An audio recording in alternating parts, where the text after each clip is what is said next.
State sentinel में आपका स्वागत। मैं हूं रविंदर सिंह।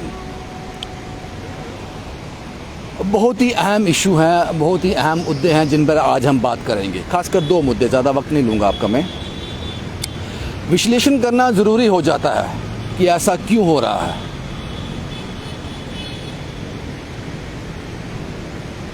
कुछ दिन पहले यहाँ पे एक दिन पहले यहाँ पर एक समारोह हुआ पीओजे के रिफ्यूजी को लेकर।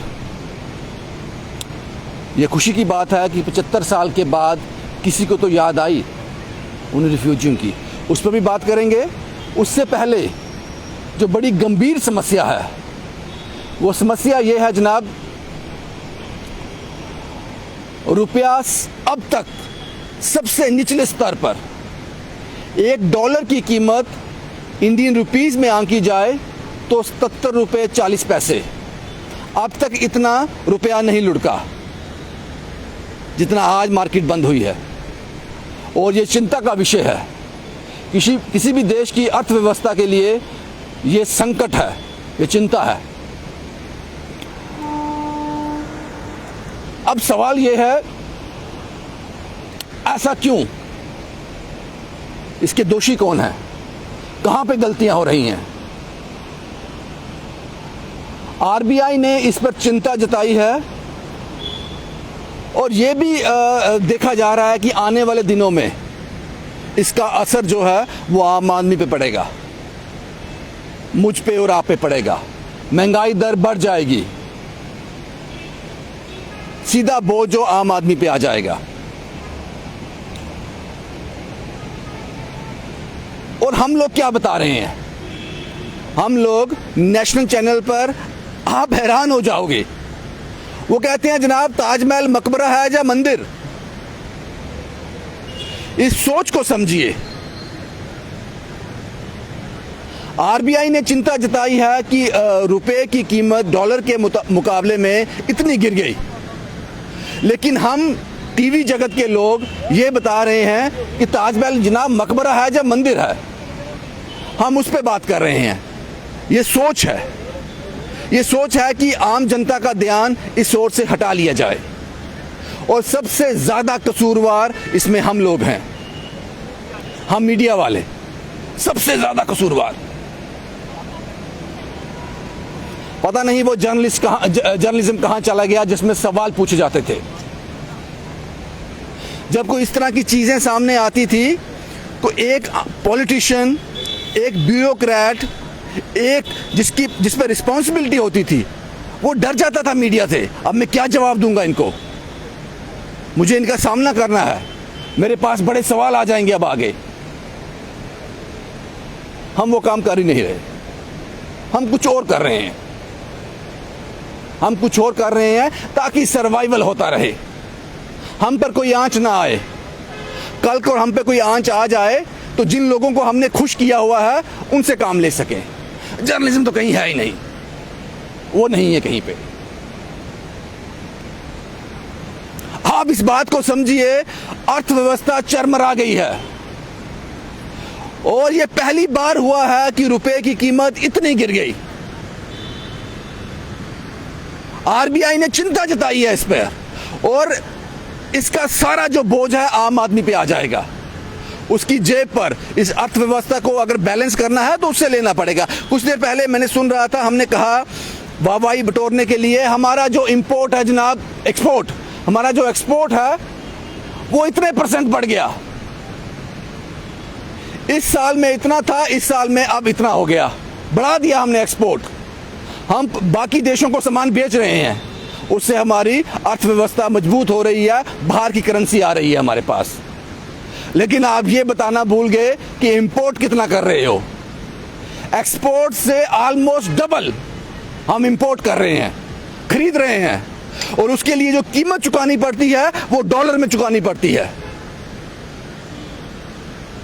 जो आज हमने खरीदा उसकी कीमत हमें चुकानी पड़ेगी 77 रुपये 40 पैसे के हिसाब से। इसका जिम्मेदार कौन है? और इस पर बात नहीं की जा रही। सबसे इंपॉर्टेंट इशू जो है, इसको नजरअंदाज किया जा रहा है। और ये नजरअंदाज इसलिए नहीं है कि किसी की नजर नहीं गई, सोच समझकर। ताजमहल मकबरा है या मंदिर?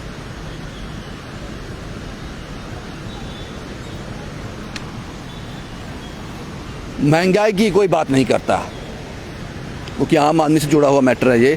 और दूसरा मुद्दा, पहली बात ये रखनी थी आपके सामने। दूसरा मुद्दा, एक रोज पहले हमने जो पीओजेके की जो समारोह देखा, सराहनीय था। 75 साल के बाद किसी को तो याद आई, चुन्नी जी और लब्बा राम जी पता नहीं कितने सालों से सड़कों पे हैं अपने लोगों का हक मांगने के लिए।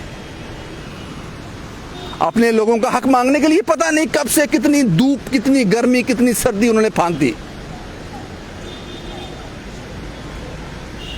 75 साल के बाद किसी को तो याद आई पीओजेके रिफ्यूजी की। एक समारोह हुआ, सराहनीय था। लेकिन उस समारोह में मैंने देखा बड़े बड़े लोग आए थे। फिल्म स्टार मुकेश ऋषि भी उसका हिस्सा थे, पॉलिटिशियन थे, जम्मू के जो पॉलिटिशियन थे, खासकर एक पार्ट बीजेपी के लोग थे ज़्यादा उसमें। अब सवाल ये है कि जो मुझे चीज़ मैं देखता हूँ, सुनता हूँ, फिर उसका विश्लेषण करता हूँ कि ये चीज़ क्यों कही गई। उन्होंने कहा कि जिन लोगों ने वहाँ पर बलिदान दिए, जो लोग वहाँ पर सरवाइव नहीं कर सके, मार दिए गए वहाँ पर, कुछ लोग निकल कर यहाँ आ गए, भारत का हिस्सा बन गए, उनके लिए सद्भावना थी, वो सराहनीय था, वो बात समझ आई, उसमें कोई टिप्पणी नहीं है। सवाल यह है कि पीओजेके हम वापस लेंगे, वो हमारा है, हम वापस वहां जाकर बसेंगे, ये कहने से क्या होगा? आप ले क्यों नहीं लेते?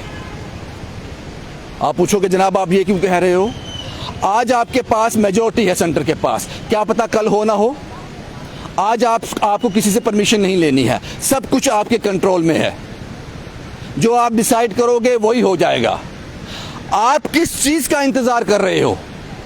मुझे बात समझ आती, सेंटर में कोलिशन गवर्नमेंट होती, आप बोलते जनाब आप हमें मेजॉरिटी दो, हमारे हाथ मजबूत करो, हम ये कर देंगे। सब कुछ तो है आपके पास, इंतजार किसका? आज ही क्यों नहीं ले लेते जाके? क्या ऐसी ताकत है जिसका आप इंतजार कर रहे हो आपके पास नहीं है?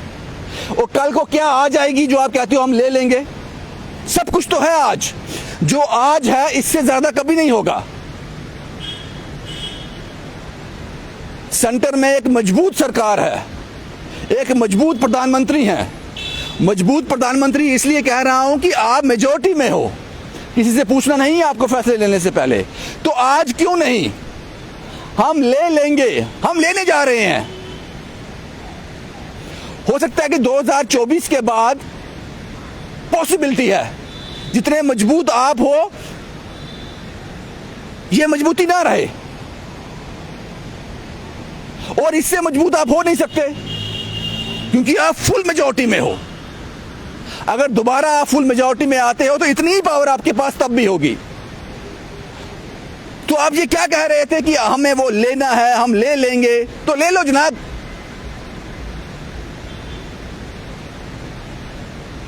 वो इंतजार किसका? कश्मीरी पंडितों को कश्मीर से निकले हुए 3 दशक से ज्यादा हो गए।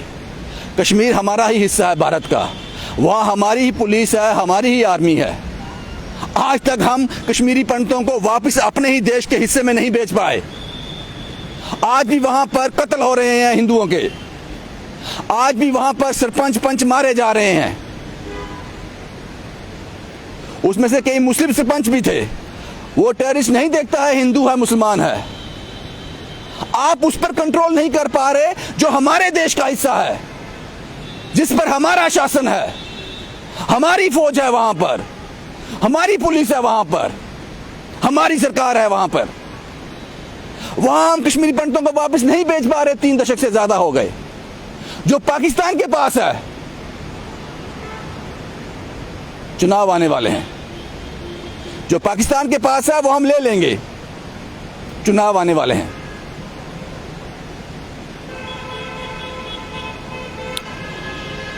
ये समझना होगा आपको। हम कद्र करते हैं, सराहना करते हैं 75 साल के बाद आपने पीओजेके को, उन लोगों को एक आपने रिस्पेक्ट दी, उनको याद किया जो लोग इस तशद्दुद में, इस ट्रांजिट में जो लोग शहीद हो गए, वहां पे मार दिए गए, आपने उनको याद किया, उनके बलिदान को याद किया। लेकिन जब आपने ये कहा पीओजेके हम लेके रहेंगे, आप ले सकते हो, आप सक्षम हो, फिर आज क्यों नहीं? आज पूरी ताकत है आपके पास, किसका इंतजार?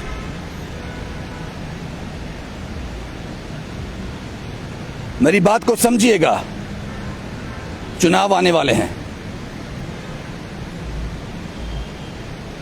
एक बड़ा पीओजेके का जो लोग हैं वो वोट डालते हैं, वो असेंबली वोट भी डालते हैं और वो एमपी के वोट भी डालते हैं, पार्लियामेंट के भी और विधानसभा के भी।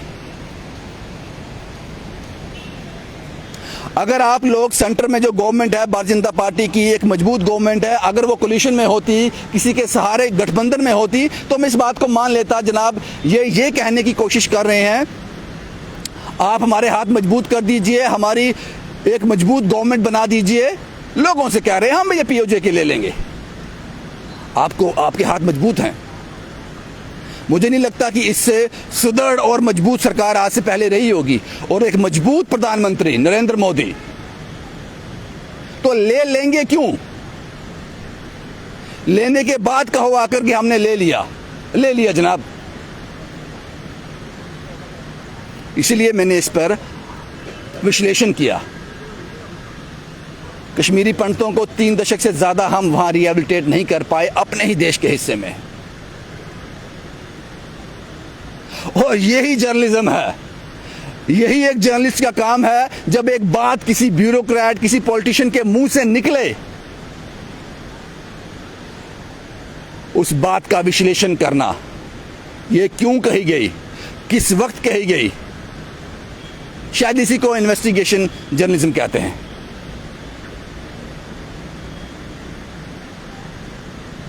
अगर मैं गलत कह रहा हूं तो जनाब कमेंट बॉक्स में मुझे लिख देना जनाब आप गलत हो।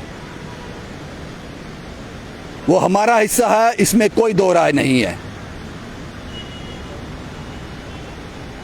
वो हमारा हिस्सा है, वो भारत का हिस्सा था और उसको भारत के साथ ही होना चाहिए था। इसलिए मैंने कहा कि आज से पहले इतनी मजबूत सरकार नहीं थी, इतने मजबूत फैसले करने वाली सरकार नहीं थी कभी भी रही भारत में। अगर रही होती तो पीओजेके को हम 71 में वापस ले लेते 71 में हम। तब शायद कुछ डील भी हुई थी, उस डील को अगर हम अच्छे ढंग से करते तो वो हिस्सा आज हमारे पास होता। तब फैसले करने वाले लोग नहीं थे, आज हैं। फिर आप आज भी ये क्यों कह रहे हो कि हम ले लेंगे? कहीं ये सियासी स्टेटमेंट तो नहीं था? ले लो जनाब, आप में ताकत है और ये ताकत फिर पता नहीं हो ना हो, और इससे ज्यादा ताकत आपके पास हो नहीं सकती। फुल मेजॉरिटी में हो आप। इंतजार किसका? किस बात का इंतजार?